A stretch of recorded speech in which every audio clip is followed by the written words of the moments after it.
Hello all. आज हम पढ़ेंगे transport of gases means transport of oxygen and carbon dioxide. Previous lecture में हमने exchange of gases lung alveoli में देख लिया था कि कैसे वहाँ gases from their higher partial pressure to low partial pressure move करेंगी। आज हम पढ़ेंगे कि उनका फर्दर ट्रांसपोर्ट कैसे होता है, लंग से कैसे ऑक्सीजन टिश्यूज़ में जाएगी और टिश्यू से कैसे कार्बन डाइऑक्साइड वापस लंग एल्वियोलाई में आएगी सो दैट उसका एक्सहेलेशन हो सके। सो अगर हम ऑक्सीजन की सॉल्युबिलिटी की बात करें तो वो लिक्विड्स में लेस सॉल्युबल है as compare to other gases. सबसे पहले ट्रांसपोर्ट स्टार्ट करने से पहले हम ब्लड की कॉम्पोजिशन देख लेते हैं, क्योंकि ट्रांसपोर्ट किस में होगा, ब्लड में। सो ब्लड में मेन कंपोनेंट्स क्या होते हैं बेटा, प्लाज्मा एंड सेल्स। जो प्लाज्मा है that form 55% of the blood और जबकि सेल्स 45% फॉर्म करते हैं।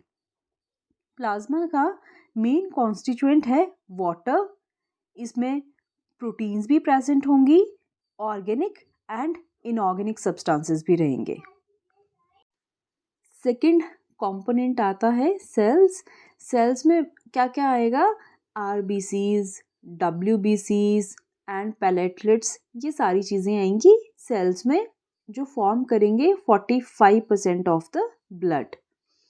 सो ट्रांसपोर्ट ऑफ गैसेस में बेटा मेन रोल किसका आएगा, प्लाज्मा एंड आरबीसी का, क्योंकि जो ट्रांसपोर्ट होगा इन गैसेस का या तो वो प्लाज्मा के थ्रू होगा या फिर आरबीसी में इम्पॉर्टेंट कंपोनेंट क्या है, हीमोग्लोबिन। हीमोग्लोबिन के थ्रू ये ट्रांसपोर्ट होगा। सो नेक्स्ट हम हीमोग्लोबिन के बारे में भी थोड़ा सा आइडिया ले लेते हैं कि हीमोग्लोबिन का स्ट्रक्चर कैसा है, क्या क्या इसके कंपोनेंट्स है। ठीक है, सो हीमोग्लोबिन की अगर हम बात करें तो हीमोग्लोबिन किससे मिलके बना है, हीम प्लस ग्लोबिन। हीम क्या है, आयरन, और आयरन जो प्रेजेंट होता है हीमोग्लोबिन में that is in the form of Fe2 positive. Clear. Globin है इसका प्रोटीनीशियस पार्ट। हम पढ़ते हैं कि हीमोग्लोबिन 4 पॉलीपेप्टाइड चेन से मिलके बना होता है। 4 पॉलीपेप्टाइड्स चेन में से 2 होंगी अल्फा चेन एंड 2 होंगी बीटा चेन्स। ठीक, अब देखो सपोज ये जो हीम मॉलिक्यूल होगा ये सेंटर में प्रेजेंट होगा और पॉलीपेप्टाइड चेन इसमें लिपटी रहेंगी like this, right. Suppose these are 2 alpha chains, same way में 2 बीटा चेन्स भी प्रेजेंट होंगी। Clear. So suppose these are 2 beta chains and these are 2 alpha chains. Haem part centre में रहेगा और हीम पार्ट के पास ऑक्सीजन अटैच करेगी। जो oxygen का अटैचमेंट होता है ना, हम पढ़ते हैं कि हीमोग्लोबिन ऑक्सीजन को कैरी करता है, तो वो कहाँ कैरी करेगा, कौन सा पार्ट हीमोग्लोबिन का कैरी करेगा, दैट इज हीम।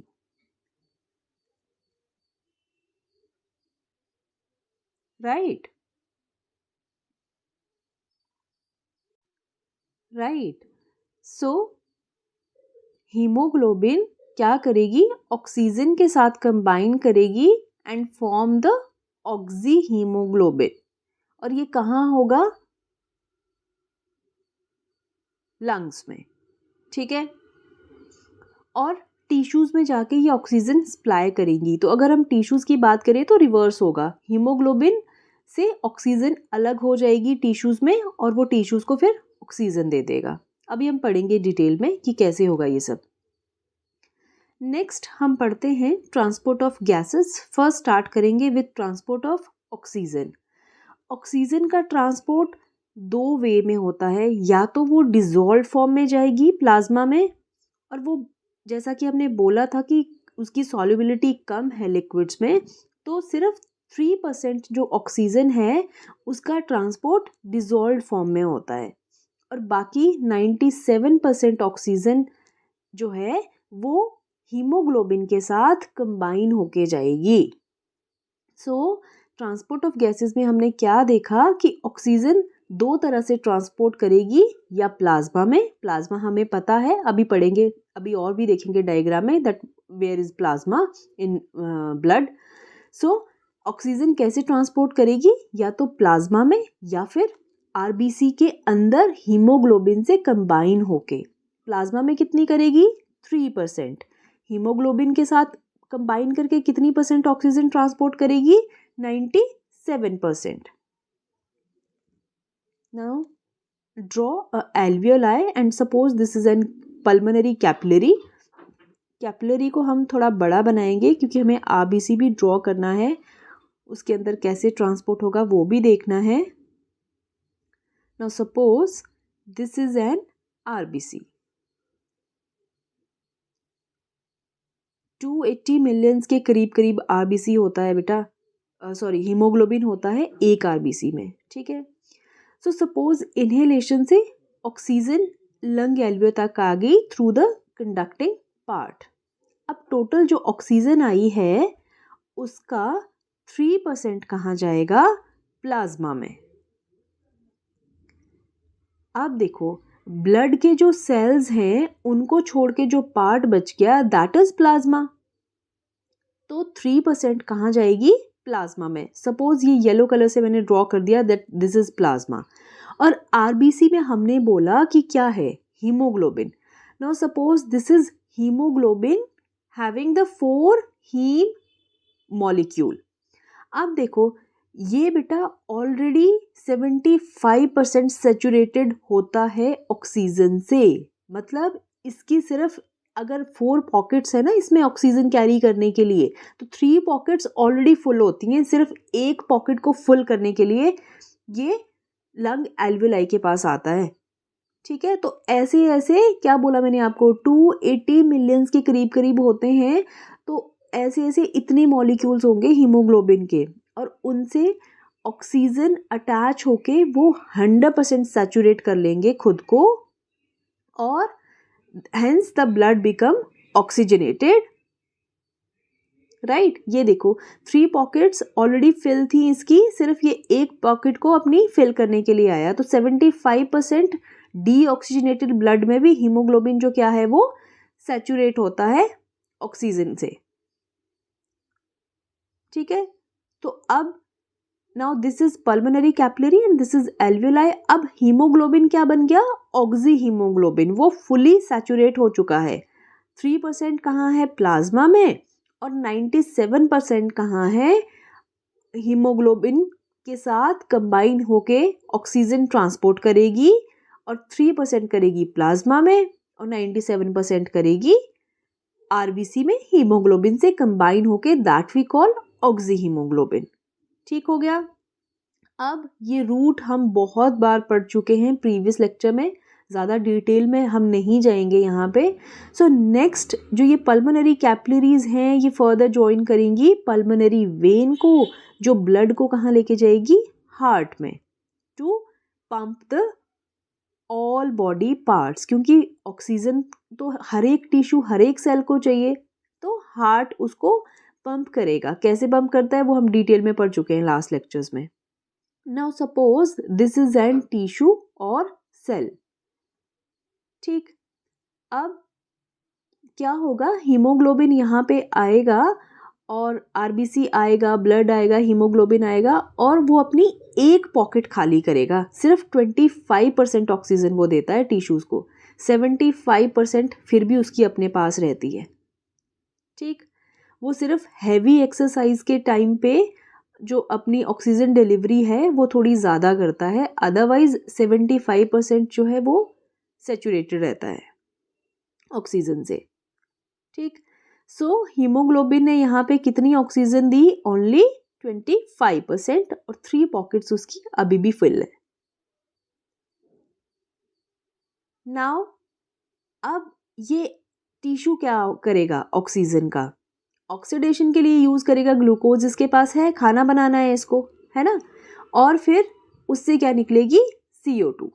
सो हम अभी ट्रांसपोर्ट ऑफ ऑक्सीजन पढ़ रहे थे, तो ट्रांसपोर्ट ऑफ ऑक्सीजन यहीं तक हमारा कंप्लीट हो गया। नेक्स्ट हम स्टार्ट करते हैं with transport of carbon dioxide. Carbon dioxide की सॉल्युबिलिटी ज़्यादा है as compare to the oxygen. ठीक है, कार्बन डाइऑक्साइड को अगर हम ऑक्सीजन से कंपेयर करें सॉल्युबिलिटी के मामले में, तो carbon dioxide 20 times more soluble है एज कंपेयर टू ऑक्सीजन। ठीक है, so carbon dioxide is 20 times more soluble than oxygen. इसीलिए बेटा हमने देखा था जब हमने प्रीवियस लेक्चर में एक्सचेंज ऑफ गैसेस में पार्शियल प्रेशर्स पढ़े थे, तो कार्बन डाइऑक्साइड का पार्शियल प्रेशर भी कम रहेगा। अगर बहुत ज़्यादा हो गया तो उसकी सॉल्युबिलिटी वैसे ही ज़्यादा होती है, तो वो हाईली टॉक्सिक होगी। ठीक, अब ट्रांसपोर्ट ऑफ कार्बन डाइऑक्साइड में क्या होता है? कार्बन डाइऑक्साइड कहाँ बॉडी में प्रेजेंट है? Carbon dioxide is by product of respiration. जो सेल्यूलर रेस्पिरेशन होगी बॉडी में, ग्लूकोज की ऑक्सीडेशन होगी, उससे क्या प्रोड्यूस होगी? Carbon dioxide. अब कार्बन डाइऑक्साइड को ट्रांसपोर्ट करना है from tissues to lung alveoli. So हम इसमें पढ़ेंगे कि कौन कौन से वेज हैं जिनके थ्रू CO2 अब टिश्यू से कहाँ जाएगी? लंग्स में। सो 3 वेज में कार्बन डाइऑक्साइड ट्रांसपोर्ट करती है from tissues to lung alveoli. ये 3 वेज कौन कौन से हैं? Number 1 is in plasma. अब देखो ये भी डिजॉल्व फॉर्म में जाएगी, बट एज इसकी सॉल्युबिलिटी ज़्यादा है एज कंपेयर टू ऑक्सीजन, तो वहाँ कितनी करी थी ट्रांसपोर्ट? ओनली 3%। और यहाँ पे कितनी ट्रांसपोर्ट कर रही है? 7%। ठीक है, सो प्लाज्मा में कितनी जाएगी? 7%। सेकेंड जो मोड रहेगा ट्रांसपोर्टेशन का, दैट इज एज बाइकार्बोनेट। अभी हम देखेंगे बाइकार्बोनेट क्या होते हैं, कैसे फॉर्म होते हैं। अभी देखो बस इतना याद रखो कि मैक्सिमम जो CO2 का ट्रांसपोर्ट होता है दैट इज एज बाइकार्बोनेट, क्योंकि 70% CO2 ट्रांसपोर्ट हो रही है इस मेथड से। ठीक है, नेक्स्ट जो मेथड है ऑक्सीजन ट्रांसपोर्ट का, that is as carbamino haemoglobin. इस तरह से 23% जो है कार्बन डाइऑक्साइड का ट्रांसपोर्ट होगा। सो सबसे पहले नंबर 1 पे आते हैं, that is transport of carbon dioxide in plasma. 1 by 1 हम तीनों स्टडी करेंगे। सबसे पहले देखेंगे कि प्लाज्मा में 7% CO2 ट्रांसपोर्ट जो है वो कैसे होता है। Now suppose this is a cell. ठीक है, ये कोई आपका सेल है जहाँ पे कार्बन डाइऑक्साइड प्रोड्यूस हुई है by the oxidation of glucose. So अब जैसे कि हमको पता है कि हर एक सेल को क्या होगी बेटा? Blood capillary. जो कैपिलरी टिश्यूज ऑर्गन कहीं भी जाएगी दैट वी कॉल सिस्टेमिक। ठीक है, अगर वो किसी बड़े ऑर्गन में जा रही है दैट इज वेन, छोटी capillaries. So word systemic is related to that. So क्या हो रहा है सेल्स में? ग्लूकोज की ऑक्सीडेशन से CO2 प्रोड्यूस हुई और ATPs जनरेट हुए। अब ये CO2 कहाँ चली जाएगी? कैपिलरी के प्लाज्मा में। कितनी? 7%। हमने बोला कि CO2 का ट्रांसपोर्ट जो है वो 7% कहाँ होगा? प्लाज्मा में। तो ये देखो इस तरह से 7% CO2 जो है वो प्लाज्मा में जाएगी। उसके बाद पूरा ब्लड सर्कुलेशन के थ्रू चला जाएगा हार्ट में, वहाँ से चला जाएगा through pulmonary artery to the lungs. ठीक, लंग के पास लंग एल्वियोलाई है और कैपिलरी में क्या है? Oxygen deficient blood, means deoxygenated blood है। अब पार्शियल प्रेशर कहाँ पे ज़्यादा है? डीऑक्सीजनेटेड ब्लड का, कैपिलरी में, और वहाँ से वो फिर लंग एल्वियोलाई में डिफ्यूज़ हो जाएगी प्लाज्मा से। ठीक, ये प्लाज्मा से निकल के कहाँ चलेगी? लंग एल्वियोलाई में, और then through the conducting part of respiratory system ये बॉडी से बाहर मूव कर जाएगी। समझ आ गया? Transport of carbon dioxide in plasma जो कि कितना होगा? 7%। ठीक, नेक्स्ट हम मूव करेंगे सेकेंड वे ऑफ ट्रांसपोर्ट की तरफ, दैट इज एज बाइकार्बोनेट। हमने कहा कि मैक्सिमम ट्रांसपोर्ट जो CO2 का है that is in the form of bicarbonate. तो सबसे पहले हम देखते हैं कि बाइकार्बोनेट होते क्या हैं, कैसे बनते हैं। देखो बेटा, CO2 जो है टिश्यूज़ में, सेल्स में कॉन्टिन्यूसली प्रोड्यूस हो रही है, वो जाएगी RBC के पास, वहाँ वो वाटर से कंबाइन करेगी in presence of enzyme carbonic anhydrase. Carbonic anhydrase के साथ मिलके ये क्या बना देगी, कार्बोनिक एसिड। ठीक है, ये रिएक्शन रिवर्सिबल होंगी। मीन्स रिवर्सिबल रिएक्शन कैसी होती है कि जहाँ को इक्विलिब्रियम ज़्यादा होगा ना, वो वहाँ को रिएक्शन जो है, मैकेनिज्म ऑफ रिएक्शन वहाँ को बदल जाता है। अभी ये फॉरवर्ड हो रही है, अगर कंडीशन स्टेबल होंगी तो ये लेफ्ट साइड में भी टर्न हो जाएंगी। कार्बोनिक एसिड जो है किस में टूटेगा further, H positive and HCO3 negative ions में। ये जो HCO3 नेगेटिव आयंस है इनको कहेंगे bicarbonate ions. Carbonic anhydrase enzyme है, मींस ये रिएक्शन को स्पीड अप करने में हेल्प करेगा और ये फास्टेस्ट एंजाइम है। काफ़ी जल्दी ये जो है रिएक्टेंट को प्रोडक्ट में चेंज करता है। It require Mn2 positive as cofactor. अपनी फंक्शनिंग के लिए इसे ये कोफैक्टर की ज़रूरत होती है। ठीक है, हमने देख लिया कैसे बने बाइकार्बोनेट आयन और ये रिएक्शन कहाँ होगी, RBC के अंदर। ठीक, नाउ अगेन चलते हैं टिश्यू के पास जहाँ पे CO2 प्रोड्यूस हो रही है as a result of glucose oxidation. अब ये CO2 कहाँ आ जाएगी, RBC के अंदर। वहाँ पे ये क्या करेगी, RBC में वाटर के साथ कंबाइन करेगी and form the carbonic acid H2CO3। Carbonic acid further किस में टूटेगा, H positive plus HCO3 negative ions में, which we call bicarbonate ion. वो हमने पीछे डिटेल में इसीलिए पढ़ा बेटा कि यहाँ छोटा छोटा आपको समझ नहीं आएगा कि कैसे रिएक्शन हुई। Now these bicarbonate ion they move out of the RBC। ये बाहर प्लाज्मा में आ जाएंगे। वहाँ पे क्या है, बहुत सारा NaCl है, ये तो बहुत कॉमन सॉल्ट है। ठीक है, NaCl के साथ ये रिएक्ट करेंगे and they will form NaHCO3।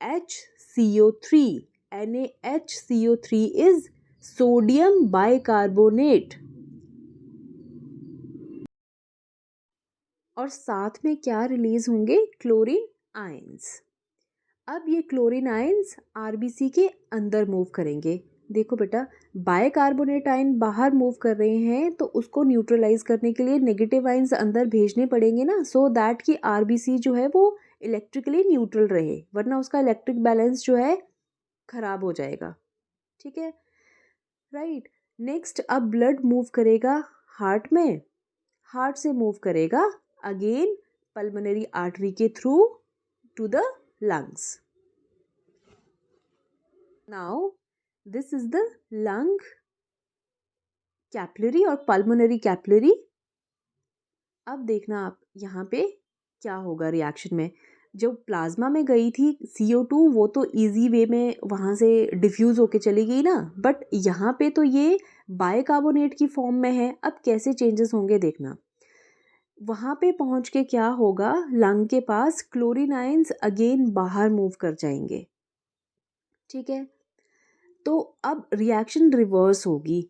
Sodium chlorine से कंबाइन करके NaCl फिर से बना देगा और बाइकार्बोनेट आयन अगेन रिलीज हो जाएंगे। अब क्लोरीन आयन बाहर आ रहे हैं तो बाइकार्बोनेट आयन अंदर जाएंगे। ठीक है, अब बाइकार्बोनेट आयन अंदर जाके रिएक्शन जो है रिवर्स डायरेक्शन में कैरी करेंगे। एज वी नो कि ये रिवर्सिबल रिएक्शन थी, तो अब इक्विलिब्रियम जो है वो लेफ्ट साइड को शिफ्ट हो जाएगा और फर्दर ये चीज़ें क्या बना देंगी, CO2 एंड वाटर। ठीक है, वाटर बन गया और CO2 बन गया। अब CO2 क्या करेगा, लंग एल्वेलाई में डिफ्यूज हो जाएगा from its higher partial pressure to low partial pressure और एक्सेलेशन के प्रोसेस से बॉडी से बाहर निकल जाएगी CO2। ठीक, क्योंकि बाहर तो वो किसी के साथ कंबाइन होके नहीं जाएगी ना, CO2 कोई बाइकार्बोनेट या इस फॉर्म में, बाहर तो वो CO2 की फॉर्म में जाएगी, तो इस रिएक्शन को यहाँ पे होना पड़ेगा। समझ आ गई बात? अब देखो बेटा, ये जो क्लोरीन आयन अंदर मूव करते हैं और बाइकार्बोनेट आयन बाहर मूव करते हैं, ये एक शिफ्ट है, that is known as chloride shift. Means कि अगर बाइकार्बोनेट आयन बाहर आ रहे हैं तो उनको न्यूट्रलाइज करने के लिए equal amount of chlorine ion जो है अंदर भी जा रहे हैं। सो इस प्रोसेस को हम कहेंगे क्लोराइड शिफ्ट। और ये शिफ्ट एक साइंटिस्ट थे हैम्बर्गर, जिन्होंने दी थी 1918 में। सो इसको हम क्लोराइड शिफ्ट कहते हैं, या फिर उनके नाम पे हैम्बर्गर शिफ्ट भी कहते हैं। सो हम क्या कह रहे हैं कि bicarbonate ions they come out of the RBC, ठीक। In return equal amount of chlorine ions move inside the RBCs to maintain electrical neutrality. That is known as chloride shift or Hamburger shift. समझ आ गया? ठीक है। और lungs के पास क्या होता है, रिवर्स हो जाता है, क्लोरीन आयन बाहर मूव कर जाते हैं और बाइकार्बोनेट आयन अंदर, और उसको कहेंगे हम रिवर्स क्लोराइड शिफ्ट, और इसको हेल्डेन इफेक्ट भी कहते हैं। ठीक है। थर्ड जो मीन है ट्रांसपोर्ट ऑफ कार्बन डाइऑक्साइड का, that is as carbamino haemoglobin, जो कि 23% होगा। अब चलिए इसको देखते हैं कि ये कैसे ट्रांसपोर्ट करेगी। अब तो बेटा आपको ये चीज़ें रट गई होंगी, ठीक है। मैं इसीलिए बार बार लिख रही हूँ कि सो दैट आपको क्रिस्टल क्लियर हो जाए बिल्कुल कॉन्सेप्ट, ठीक है। अगेन ग्लूकोज की ऑक्सीडेशन से क्या बन रहा है, कार्बन डाइऑक्साइड। अब देखो बेटा, ये कार्ब अमीनो हीमोग्लोबिन क्या है। हमको ये तो पता है RBC के अंदर क्या है, हीमोग्लोबिन, ठीक है। तो देखो ये कैसे कंबाइन करेगा। अब कार्बन डाइऑक्साइड चली गई RBCs में,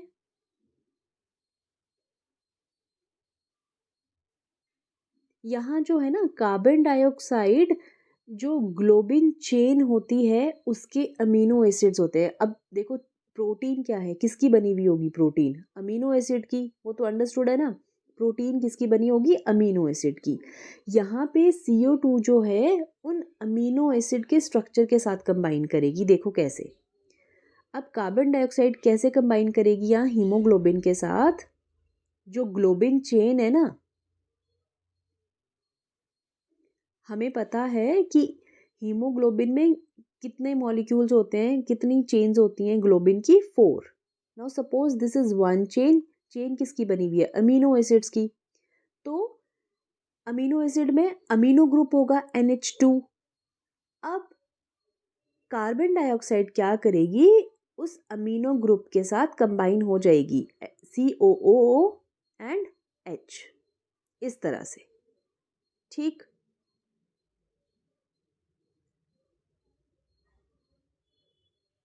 समझ आ गया? देखो नेम में ही है, कार्बन डाइऑक्साइड अमीनो ग्रुप के साथ हीमोग्लोबिन के, ठीक। मैं सिर्फ यहाँ एक बना रही हूँ, इसी तरह ये ग्लोबिन चेन के साथ अटैच होके जो है ट्रांसपोर्ट होगी लंग्स के लिए।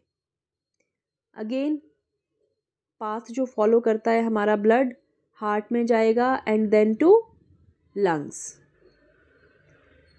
अब यहाँ पे क्या होगा, RBC के अंदर पल्मोनरी कैपिलरी में, लंग एल्वेलाई के पास में, ध्यान से देखो।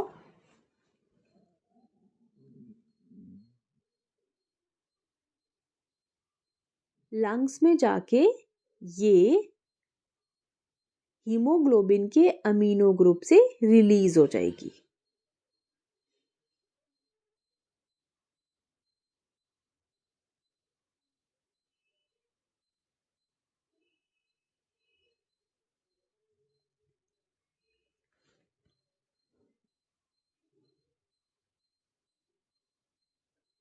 केयरफुली बेटा डायग्राम को देखना सो दैट आपको क्लियर हो जाए।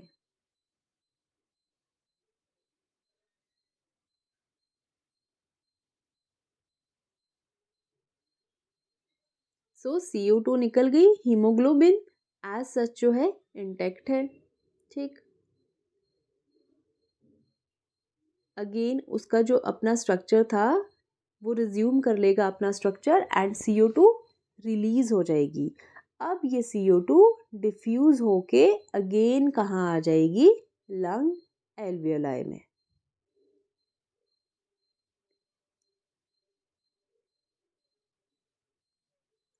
और अगेन सेम पाथ फॉलो करके, same process of exhalation follow करके थ्रू द कंडक्टिंग पार्ट ये चली जाएगी बॉडी से बाहर।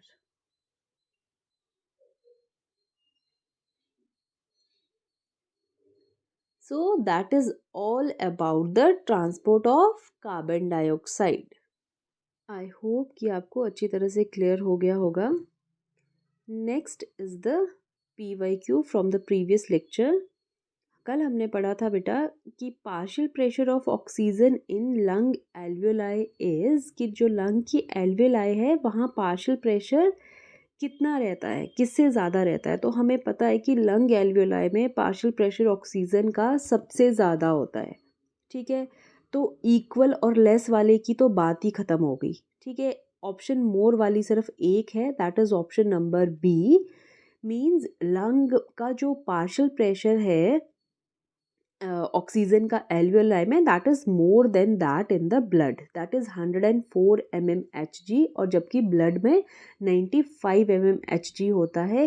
क्यों, वो रीज़न है, क्या रीज़न है, क्यों डिक्रीज़ करता है, वो हमने प्रीवियस लेक्चर में कर दिया था कि जब लंग एल्वियोलाई से ब्लड मूव करता है तो क्यों उसका पार्शियल प्रेशर गिर जाता है।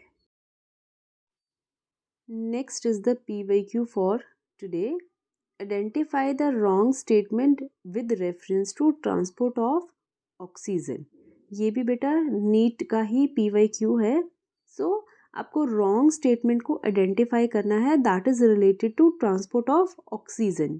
केयरफुली पढ़ना ऑप्शंस को।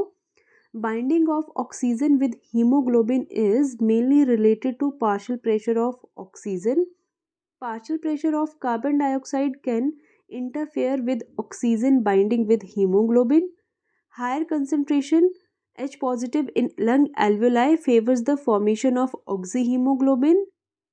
And the last option is low partial pressure of CO2 in alveoli favors the formation of oxyhemoglobin.